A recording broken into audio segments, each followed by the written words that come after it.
An unexpected move from the Reserve Bank just a short while ago. Governor Lesetja Kganyago announcing the repo rate will be cut by 25 basis points. This was the MPC's first decision in 2020. You'll remember in November the repo rate was left unchanged. Let's get reaction from economist Davi Ruet from the Efficient Group. Davi, we're all pretty surprised given the state of our economy. No, not really. In fact, if you analyze monetary policy and you see what's been happening in South Africa especially as far as inflation is concerned, and very importantly, inflation expectations, and of course, the recent strength of the currency, the rand, it was pretty clear that there was room for the Reserve Bank to cut interest rates. So this was not generally expected, but a few economists did expect this, and I think this was the right decision by the Reserve Bank. And in fact, if economic growth does not materialize as the governor expects, then there's a possibility for further cut in rates in the next couple of months. So how does this help the overall economy then? Well, what will happen is not going to make that much of a difference. 25 basis points is something. It's not nothing, certainly, but it's not a huge cut. So just keep that in mind. But how it is going to help the economy, some people, if you have to repay debt, for example, your mortgage, you will be paying a slightly less money that you can use somewhere else in the economy. And that's likely to support the demand in the economy a little bit.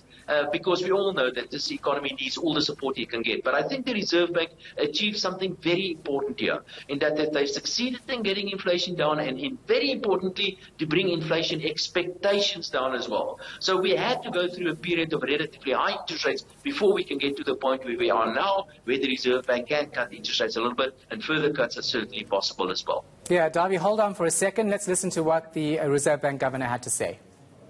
The MPC decided to reduce the repurchase rate by 25 basis points. The decision was unanimous. Monetary policy actions will continue to focus on anchoring inflation expectations near the midpoint of the inflation target range in the interest of balanced and sustainable growth. In this persistently uncertain environment, future policy decisions will continue to be highly data dependent, sensitive to the balance of risks to the outlook, and will seek to look through temporary price shocks. The implied path of policy rates over the forecast period, generated by the quarterly projection model, indicated 2 repo rate cuts of 25 basis points each in the first and fourth quarters of 2020.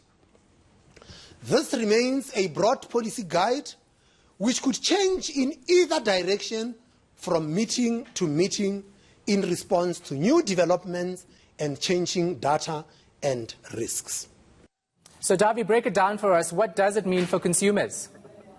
What the government just said, and I absolutely agree with him, is that we went through a period of high interest rates, and now the environment is certainly much better in which you can cut interest rates. And I've been putting emphasis on inflation expectations, and that's exactly what he has said. Inflation expectations has been anchored lower now, and it is gradually going low. So we're all expecting inflation to come down, and that's what the Reserve Bank wants us to believe. Because what we believe inflation is going to be is pretty much usually what inflation is actually going to be. So they are managing inflation expectations down. Having said that, the governor also told us that if something happens, if there's some sort of crisis, the rand suddenly falls out of bed, if there's a spike in the oil price, or whatever the case might be, then of course things change, and monetary policy could change with that as well. So I think he's following a very cautious path that the governor is taking. He's a conservative central banker, and I think we all have to thank him for bringing inflation, and especially inflation expectations, down. That certainly doesn't mean this is the end of the road. There is certainly a possibility of further cuts, but we will probably have to wait a few months before that is going to happen, provided something wrong doesn't happen. All right, we'll cross fingers for that not to happen. Thanks so much for that. Appreciate it. From the Efficient Group, Davi Ruet and